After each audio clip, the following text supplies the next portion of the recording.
sa pertama is here. I hope you are in good condition and a very good health today.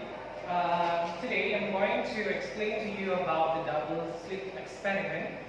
This experiment is still the part of superpositions of wave chapters. As you have watched the video from Professor Dave and also from one of my friends from Sydney yesterday, today I'm going to make you an experiment video of the double slit experiment. Okay, so the double slit experiment firstly done by this Thomas Young in 1801. Okay, and it mentions that light is wave. Light is not only particle, but light is a wave. That is why when light passes through two slits, then it will mix bright fringe and also dark fringe. Okay, what if light were only particles? Okay, if light were only particles, when it passes through this double slit, it will only produce two slits on the screen, on the viewing screen. But because light is wave, then it will look like this in the viewing screen. Okay, so there will be bright fringe, and then after that, bright guard, and so on. Now, I have set the apparatus here for the experiment. Yeah, so okay, when I turn on,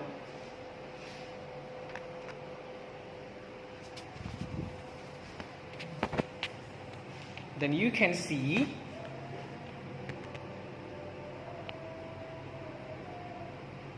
rainbows there. Okay, before I go on any further, I'm going to explain to you the apparatus that I'm using in this experiment. First, here I have the source of light, and then this one is the plus 50 lens, this one is the diaphragm, this one is the plus 100 lens, and then this one is the diffraction gratings. Okay, I'm going to explain to you why I'm using the diffraction gratings rather than the double slit. And then this one is the screen. Okay, so here I am using diffraction gratings. This is diffraction gratings. Diffraction gratings has slits on it. For this one, it has 100 slits per millimeter, and then this one 300 slits per millimeter, and then this one 600 slits per millimeter. Okay, I'm using the one that is 100 slits per millimeter. Okay, by using the slits, more slits, okay, we can see a better result. Okay, next, the light I'm using here is the polychromatic light. Okay, the polychromatic light is lights that has many wavelength in it, or can produce many colors, as you can see on the screen. Okay, now how to make it to be able to measure only one wavelength of light? Then we need to make the light become monochromatic by using filters. Okay, here I have three kinds of filters: red, blue, and also the green filters. Okay, first I'm going to use the red filters.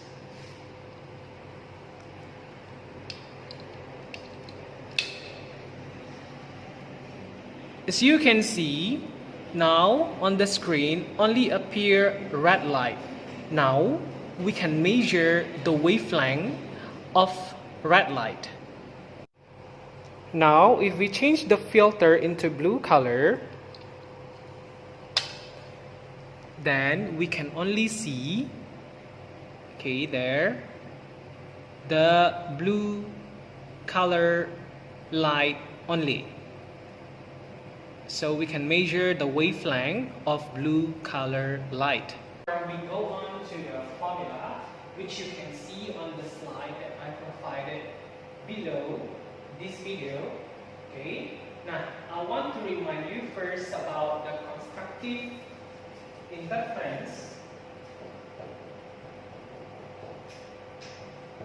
Constructive interference, and also destructive interference.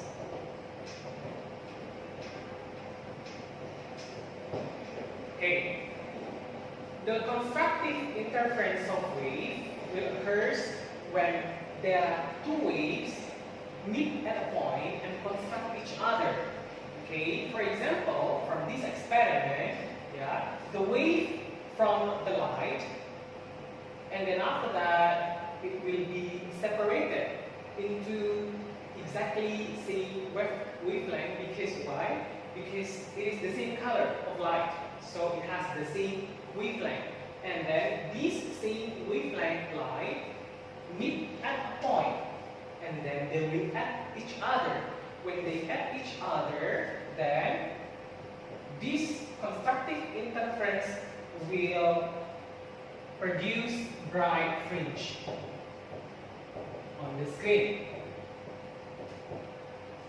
Okay. Now, while it is disrupt each other, so the wave from the same slit will also disrupt each other at other point. Okay. So when the destructive interference occurs between the wave, then it will produce the dark fringe. Okay, so that is how the dark fringe and the bright fringe from the experiment can happen. Okay, now how to measure the wavelength of each of the color of light? You can see it also from your textbook page 201. Okay, here, the formula is actually just the same. To be more clear, I'm going to rewrite again. YBR equal to lambda times D over D times M. Okay, in your textbook, this formula will form like this: X equal to lambda times D over A. And you can see the meaning of this symbol from your textbook. Okay, A here is the slit separation. It needs to be in millimeter. It needs to be in millimeter. And then after that, fringe separation. The fringe separation is X.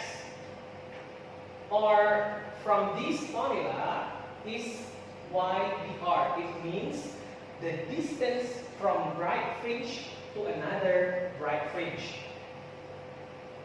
And then D, capital D, is the distance from the slit to the screen. While lambda is the wavelength of the light that we observe. Okay, and here is the number of fringe that we observe. In your textbook, it doesn't appear. Why? Because actually, when we need to count, for example, on page 202, then we need to have this M also as the number of the fringe. Let's say we observe 10 fringe from the first fringe until the number 10 fringe, then we need to divide by 10. Okay, now, if you're still confused, now see the word example on page 202. Okay, in a double slit experiment using light from a helium neon laser, a student obtained the following result. Width of 10 fringes, okay, 1.5 centimeter. Separation of slits is 1 millimeter. Slits to screen distance is 2.4 meter.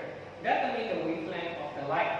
Okay. Now, by using the lambda, okay, just write it here. Lambda, okay, equal to A x over d. Okay, then we can find the wavelength of the light. Okay, but here for the fringe separation or x, yeah, we need to divide it by 10 first, yeah, or divide by m. That's it.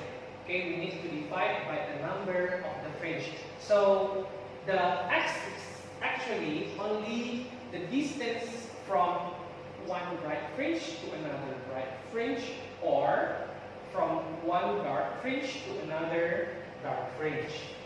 Yeah. After we find the distance from fringe to fringe, then we can put in directly into the formula here. Yeah. Now to find lambda, as you can see, then the neon laser light, the wavelength is 6.3 times 10 to the power of negative 7. Okay, or 630 nanometer. Okay guys, now to be more clear to see the result of the experiment, I'll allow you to see the experiment result in the dark. Okay, see, I'm using the same apparatus here, and as you can see there, the result of the rainbow from polychromatic light. Okay, now if I make it into monochromatic, yeah, let's say I put red filter, okay, then you only can see the red light on the screen as the result. Okay, so here that is the bright fringe, another bright fringe, another bright fringe, and then between one bright fringe and another bright fringe, that is the dark fringe, where the wave distract each other. Okay, now, so if we want to put it into the formula and find the wavelength of this red light, then we need to find the fringe separation. Okay, okay guys, as you can see here, there are 1, 2, 3, 4, 5, 6, 7 fringe. 1, okay, start from here, this one, yes, 1, 2, 3, 4, 5. Okay, 5 fringe, positive fringe, and then this one, okay, for another one, 1, 2, 3, 4, 5 is the negative one. Okay, now we can observe 5 bright fringe, and then after that we measure the distance from number 5 bright fringe into number 1 bright fringe, only the plus 1. Okay, and then make it in meter. Okay, next we need to know the capital D. The capital D is the distance between the slit to the screen. Okay, there you go. Okay, and then after that we also need to know the slit separation, because I'm using 100 line per millimeter there. Okay, then it means the slit separation is 1 millimeter over 100. Okay guys, that is the end of the video for today. Stay safe, stay at home. Love you guys.